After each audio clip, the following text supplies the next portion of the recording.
अस्सलामुअलैकुम dear students, class 9 की chemistry में आज हम यूनिट 7 इलेक्ट्रोकेमिस्ट्री में गैल्वानिक सेल को डिस्कस करेंगे।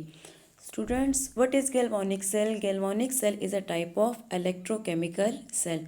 Now, what is electrochemical cell? Electrochemical cell is a device in which interconversion of chemical and electrical energy take place। यानी कि ऐसे डिवाइसेस जिसमें केमिकल एनर्जी या तो इलेक्ट्रिकल एनर्जी में कन्वर्ट हो जाए या फिर इलेक्ट्रिकल एनर्जी केमिकल एनर्जी में कन्वर्ट हो जाए, ऐसे डिवाइसेस को इलेक्ट्रोकेमिकल सेल कहा जाता है। गैल्वानिक सेल क्या है? Galvanic cell is a type of electrochemical cell. It can be defined as the device in which chemical energy is converted into electrical energy. यानी कि ऐसे डिवाइसेस जिसमें केमिकल एनर्जी कन्वर्ट हो जाए इलेक्ट्रिकल एनर्जी में, ऐसे डिवाइसेस को कहा जाता है गैल्वानिक सेल। गैल्वानिक सेल में क्या होता है? हमारे पास रिडॉक्स रिएक्शन होता है, केमिकल रिएक्शन होता है, जिसके रिजल्ट में इलेक्ट्रिकल एनर्जी जनरेट होती है। स्टूडेंट्स, हमारे पास दो तरह के रिएक्शन होते हैं। एक होते हैं स्पॉन्टेनियस रिएक्शन और एक होते हैं non spontaneous reaction. Spontaneous reaction क्या होते हैं? ऐसे केमिकल रिएक्शन जो कि खुद ब खुद यानी कि स्पॉन्टेनियसली हो जाए, जिनको इनिशिएट करने के लिए, जिनको प्रोसीड करने के लिए हमें कोई भी एक्सटर्नल एनर्जी रिक्वायर ना हो, ऐसे केमिकल रिएक्शन को कहा जाता है स्पॉन्टेनियस रिएक्शन। तो जो गैल्वानिक सेल है उनमें हमारे पास क्या होते हैं? उनमें हमारे पास स्पॉन्टेनियस रिएक्शन होते हैं, जबकि ऐसे रिएक्शन जो कि खुद ब खुद नहीं होते उनको कहा जाता है नॉन स्पॉन्टेनियस रिएक्शन। अब हम देखते हैं कि गैल्वानिक सेल की कंस्ट्रक्शन क्या होती है, किस तरह से ये कंस्ट्रक्ट होते हैं, क्या क्या चीज़ें इनमें मौजूद होती हैं। गैल्वानिक सेल को स्टूडेंट्स वोल्टेक सेल भी कहा जाता है। ये हमारे पास डायग्राम है गैल्वानिक सेल की, आप देख सकते हैं। यहाँ पे हमारे पास 2 चैम्बर है, 2 कंटेनर है। हर चैम्बर में हमारे पास कंसिस्ट होता है एक इलेक्ट्रोड और उसमें हमने डिप किया होता है और उसी इलेक्ट्रोड का सोल्यूशन। ये हमारे पास राइट हाफ सेल है और ये हमारे पास लेफ्ट हाफ सेल है। इन दो सेल को हमने कनेक्ट किया होता है थ्रू द सॉल्ट ब्रिज। इसके साथ साथ जो इलेक्ट्रोड होते हैं उनको हमने कनेक्ट किया होता है थ्रू द वायर, और वायर को या तो बल्ब या फिर गैल्वानोमीटर या वोल्ट मीटर से कनेक्ट किया होता है। चूँकि मैंने आपको स्टार्ट में बताया कि गैल्वानिक सेल में क्या होता है, केमिकल एनर्जी जो है वो कन्वर्ट होती है इलेक्ट्रिकल एनर्जी में। यानी कि इसमें क्या होता है कि केमिकल रिएक्शन के रिजल्ट में हमारे पास इलेक्ट्रिसिटी जनरेट होती है। तो बल्ब हमने इसलिए कनेक्ट किया है ताकि ताकि अगर कोई इलेक्ट्रिसिटी जनरेट हो रही है तो बल्ब ग्लो करेगा, जिससे हमें पता चल जाएगा कि केमिकल एनर्जी जो है वो इलेक्ट्रिकल एनर्जी में कन्वर्ट हो गई है। अब आप देखते हैं कि हमारे पास यहाँ पे जो राइट हाफ सेल है इसमें क्या होता है। राइट हाफ सेल में हमारे पास जो इलेक्ट्रोड होता है वो बना होता है जिंक से। इलेक्ट्रोड क्या होती हैं? इलेक्ट्रोड हमारे पास मेटेलिक प्लेट होती हैं, मेटल की बनी होती हैं। मेटेलिक प्लेट्स भी हो सकती हैं, ये मेटल की वायर्स भी हो सकती हैं और मेटल की शीट्स भी हो सकती हैं। इलेक्ट्रोड्स हमारे पास good conductor of heat and electricity होते हैं। तो हमारे पास जो राइट हाफ सेल है वो बना है जिंक इलेक्ट्रोड से, जो एक्ट करता है एज अ एनोड। एनोड पे हमारे पास कौन सा प्रोसेस होता है? एंड पे हमारे पास ऑक्सीडेशन का प्रोसेस होता है। अब ऑक्सीडेशन क्या है? The removal of electron from a substance is known as oxidation. तो यहाँ पे हमारे पास क्या होता है, जो जिंक इलेक्ट्रोड है वो वो ऑक्सीडेशन का प्रोसेस करता है। यानी कि जिंक क्या करता है? जिंक इलेक्ट्रॉन को लॉस करता है। ये इलेक्ट्रॉन क्या करते हैं? ये इलेक्ट्रॉन इस वायर के थ्रू मूव करते हैं from the anode to cathode. Electron जो है वो एनोड से कैथोड की तरफ मूव करते हैं थ्रू द वायर। तो जब इलेक्ट्रॉन यहाँ मूव करेंगे, इस पाथ पे भी मूव करेंगे, तो ये बल्ब क्या करेगा? ये ग्लो करेगा, जिससे हमें पता चल जाएगा कि इलेक्ट्रिकल एनर्जी जनरेट हो रही है। अब लेफ्ट हाफ सेल में क्या होता है? लेफ्ट हाफ सेल हमारे पास बना होता है कॉपर इलेक्ट्रोड से। यानी कि हमारे पास यहाँ पे जो इलेक्ट्रोड है वो किस चीज़ से मिलकर बना होता है? वो कॉपर का होता है, और उसको हमने डिप किया होता है 1 molar solution of copper sulphate.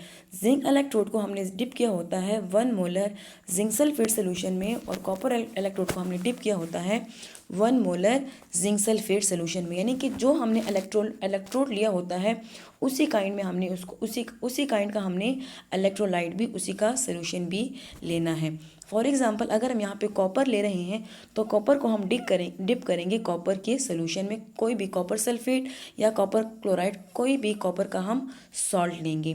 इसी तरह अगर हम जिंक इलेक्ट्रोड ले रहे हैं तो जिंक को हम डिप करेंगे जिंक के ही किसी सॉल्ट में। जिंक क्लोराइड भी हो सकता है, जिंक सल्फेट भी हो सकता है। इसके साथ साथ हमारे पास जो दो चैम्बर है, जो दो सेल है, वो हमारे पास कनेक्ट होते हैं थ्रू द सॉल्ट ब्रिज। अब सॉल्ट ब्रिज क्या है, हमारे पास सॉल्ट से मिलकर बना होता है। ये सॉल्ट ब्रिज सोडियम क्लोराइड से भी मिलकर बन सकता है। ये पोटेशियम नाइट्रेट का भी हो सकता है और सोडियम सल्फेट का भी हो सकता है। अब ये सॉल्ट ब्रिज क्या काम करता है, इसका क्या फंक्शन होता है। सॉल्ट ब्रिज जो है वो 3 फंक्शन परफॉर्म करता है। फर्स्ट वन क्या है कि it allow electrical contact between the two solution, यानी कि क्या करता है ये हमारे पास इन दो सोल्यूशन के दरमियान, इन दो सोल्यूशन में क्या करता है, ये इलेक्ट्रिकल कॉन्टैक्ट को मेंटेन रखता है। यानी कि आयंस की मूवमेंट जो है हमारे पास इस सॉल्ट ब्रिज के थ्रू होती है।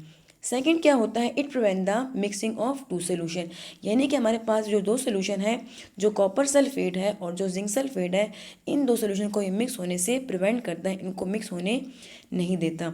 थर्ड वन इसका क्या फंक्शन है कि it keep electrical neutrality in each half cell, यानी कि हमारे पास जो ईच हाफ सेल है इसको ये न्यूट्रल लगता है, यानी कि इनमें नंबर ऑफ आयंस को, जो पॉजिटिव आयन है और जो नेगेटिव आयन है, दोनों सेल में वो इनको इक्वल रहता है। फॉर एग्जाम्पल अगर हमारे पास किसी भी एक सेल में पॉजिटिव या नेगेटिव आयंस की कमी बेशी आ जाए तो सॉल्ट ब्रिज क्या करता है, इन आयंस को प्रोवाइड करता है ताकि वो मेंटेन रहे, वो न्यूट्रल रहे। हमारे पास जितनी भी कार बैटरीज है, कैलकुलेटर है, टॉयज़ है, इनमें हमारे पास जो बैटरीज इस्तेमाल होती है वो हमारे पास एग्जाम्पल है गैल्वानिक सेल की। अब अगर हम वर्किंग को देखें कि वर्किंग में क्या होता है, तो स्टूडेंट हमारे पास जो एनोड होता है, जो जिंक इलेक्ट्रोड है, जो कि एज ए एनोड वर्क करता है, वहाँ पे प्रोसेस होता है ऑक्सीडेशन का। जबकि कैथोड क्या करता है, कैथोड पे प्रोसेस होता है रिडक्शन का। तो एनोड पे हमारे पास मौजूद है जिंक और कैथोड पे मौजूद है कॉपर। तो जिंक क्या करेगा, जिंक ऑक्सीडेशन करेगा, यानी कि इलेक्ट्रॉन को लॉस करेगा। इलेक्ट्रॉन जो है वो मूव करेंगे from the anode to cathode through the wire. और कॉपर पे क्या होगा, कॉपर हमारे पास जो कॉपर सल्फेट मौजूद है, यहाँ पे हमारे पास कॉपर जो है वो Cu+2 की फॉर्म में मौजूद होंगे। वो क्या करेंगे, जो इलेक्ट्रॉन एनोड से कैथोड की तरफ आ रहे हैं उन इलेक्ट्रॉन को ये कॉपर गेन करके रिड्यूस हो जाएगा। तो जिंक क्या करता है, हमारे पास एनोड पे जिंक जो है वो ऑक्सीडाइज हो जाता है। Zn जो है वो Zn+2 की फॉर्म में कन्वर्ट होता है, वो सोल्यूशन में जाता है और इलेक्ट्रॉन जो है वो एनोड से कैथोड की तरफ मूव करेंगे। कॉपर हमारे पास जो कॉपर सल्फेट की फॉर्म में मौजूद है Cu+2 की फॉर्म में, ये क्या करेगा, ये इलेक्ट्रॉन लेगा और कॉपर की फॉर्म में यहाँ इलेक्ट्रोड पे डिपॉजिट होना शुरू हो जाएगा। ओवरऑल रिएक्शन में क्या होता है कि जिंक जो है वो Cu+2 के साथ कंबाइन होता है और ख़ुद वो ऑक्सीडाइज होकर जिंक+2 बनाता है और कॉपर जो है रिड्यूस होकर +2 से Cu में कन्वर्ट हो जाता है। ये हमारे पास थी वर्किंग ऑफ गैल्वानिक सेल। अब हम कंपैरिजन देखते हैं कि हमारे पास जो इलेक्ट्रोलाइटिक सेल है और गैल्वानिक सेल है, इनमें क्या क्या सिमिलरिटीज़ या क्या क्या डिफरेंसेस होते हैं। स्टूडेंट्स, इलेक्ट्रोलाइटिक सेल क्या होते हैं, वो हमारे पास कन्वर्ट करते हैं इलेक्ट्रिकल एनर्जी को केमिकल एनर्जी में। जबकि गैल्वानिक सेल क्या करते हैं, वो केमिकल एनर्जी को कन्वर्ट करते हैं इलेक्ट्रिकल एनर्जी में। यानी कि हमारे पास जो इलेक्ट्रोलाइटिक सेल है इसमें हमारे पास नॉन स्पॉन्टेनियस रिएक्शन होता है। इसके लिए हमें एक्सटर्नल एनर्जी रिक्वायर होती है, यानी कि केमिकल रिएक्शन करने के लिए हमें इलेक्ट्रिकल एनर्जी रिक्वायर होती है। जबकि गैल्वानिक में हमारे पास स्पॉन्टेनियस रिडॉक्स रिएक्शन होते हैं, ये खुद ब खुद होते हैं। इनके रिजल्ट में हमारे पास इलेक्ट्रिकल एनर्जी जो है वो प्रोड्यूस होती है। इलेक्ट्रोलाइटिक सेल में जो दो इलेक्ट्रोड होते हैं, जो एनोड और कैथोड, उसको हमने एक ही सोल्यूशन में डिप किया होता है। Both the electrode are place in the same container in the solution of molten electrolyte. While in galvanic cell the two half cell are set up in a different containing which are connected through the salt bridge. Electrolytic cell में हमारे पास anode जो होता है वो positive charge होता है, जबकि cathode negatively charge होता है। जबकि गैल्वानिक सेल में एनोड नेगेटिवली चार्ज होता है और कैथोड पॉजिटिवली चार्ज होता है। इसके साथ साथ हमारे पास जो इलेक्ट्रोलाइटिक सेल है, इसमें हमारे पास ऑक्सीडेशन जो है वो एनोड पे होती है और रिडक्शन कैथोड पे होती है। सिमिलरली हमारे पास गैल्वानिक सेल में ऑक्सीडेशन जो है वो एनोड पे होती है और रिडक्शन जो है कैथोड पे, यानी कि ये लास्ट पॉइंट इन दोनों में सिमिलर है, जबकि बाकी इनमें ये डिफरेंसेस होते हैं। तो स्टूडेंट्स, आज के लेक्चर में हमने डिस्कस किया कि गैल्वानिक सेल क्या होते हैं, इनकी कंस्ट्रक्शन क्या होती है, इसका वर्किंग क्या होता है और इसका इलेक्ट्रोलाइटिक सेल के साथ क्या क्या डिफरेंसेस होते हैं। शुक्रिया।